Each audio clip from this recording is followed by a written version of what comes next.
झारखंड के प्यारे वासियों, जरा ध्यान दीजिएगा। निलंबित आईएएस विनय चौबे की काली कमाई का ताजा आंकड़ा सामने आया है। एसीबी के मुताबिक चौबे जी ने ज्ञात स्रोतों से 2 करोड़ 20 लाख रुपए कमाए, लेकिन 3 करोड़ 47 लाख रुपए खर्च कर डाले।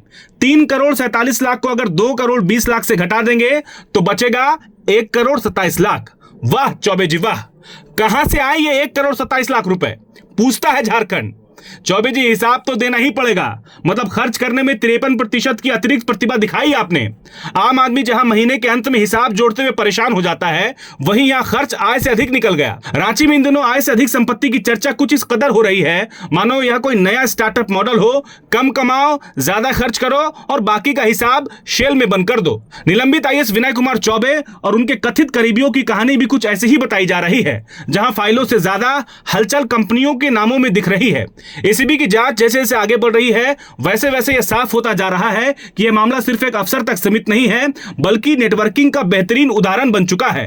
बताया जा रहा है कि 3 शेल कंपनियां इस कहानी की रीढ़ है। शेल यानी ऐसा खेल जिसमें बाहर से कुछ नहीं दिखता, लेकिन अंदर सब कुछ सुरक्षित रहता है, कम से कम कागजों में। कोलकाता की मेसर चेतन डील मार्क प्राइवेट लिमिटेड भी इसी कथा की एक अहम कड़ी बनकर उभरी है, जहां निवेश के रास्ते इतने घुमावदार बताए जा रहे हैं कि खुद पैसा भी शायद भूल गया है कि वह काला था या सादा। एसीबी को शक है कि इस कंपनी के जरिए सिर्फ एक अफसर की नहीं, बल्कि कई उच्च पदस्थ अधिकारियों की कथित काली कमाई को धो पोंछकर बाजार में उतारा गया है। जांच का दायरा बढ़ा तो रिश्तेदार भी चर्चा में आ गए। छत्तीसगढ़ और तमिलनाडु तक फैली कथित संपत्तियों की खबरें आ रही हैं। लगता है कि रियल एस्टेट अब सिर्फ जमीन मकान का खेल नहीं रहा, बल्कि राज्यों के बीच रिश्ते को मजबूत करने का भी जरिया बन गया है। गवाहों के बयान इस कहानी में मसाला डाल रहे हैं। कोई कह रहा है कि कई शेल कंपनियां के जरिए निवेश हुआ, तो कोई बैंक खातों के संदिग्ध ट्रांजैक्शन गिना रहा है। पत्नी के खाते में लाखों का लेन देन, अलग अलग खातों से पैसा आना जाना, और सब कुछ इतना व्यवस्थित बताया जा रहा है कि अकाउंटिंग के छात्र इसे केस स्टडी की तरह पढ़ सकते हैं। नोटिसों की कहानी तो अपने आप में व्यंग है। एसीबी ने स्निग्धा सिंह को जमीन घोटाले और आय से अधिक संपत्ति मामले में 16 बार नोटिस भेजे, लेकिन हाजिरी शून्य रही। मानो नोटिस को निमंत्रण पत्र हो, आना है तो आए, नहीं तो अगली तारीख तय है। जांच एजेंसियां तारीख पर तारीख देती रही और आरोपी पक्ष चुप्पी साधे रहा, जैसे यह सब किसी टीवी सीरियल का लंबा एपिसोड हो, जहां क्लाइमेक्स हमेशा अगले हफ्ते आता है। ईडी के हलफनामे ने इस कथा को और विस्तार दिया। निवेश कथित तौर पर भाई, पत्नी, साले, सरहज और अन्य रिश्तेदारों के नाम पर हुआ।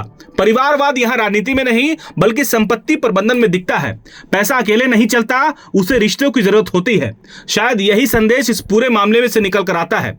फिलहाल जांच जारी है, एजेंसियां हलफनामे दे रही हैं और फाइलें मोटी होती जा रही हैं। आम जनता तमाशबीन बनी हुई है और सोच रही है कि क्या कभी यह व्यंग हकीकत से बाहर निकलकर किसी नतीजे तक पहुंचेगा।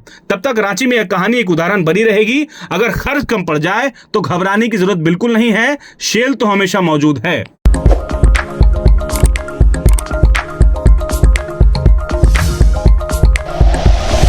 Like and share videos, subscribe करें हमारा चैनल और प्रेस करें बेल आइकॉन। न्यूज़ 11 भारत, सच है तो दिखेगा।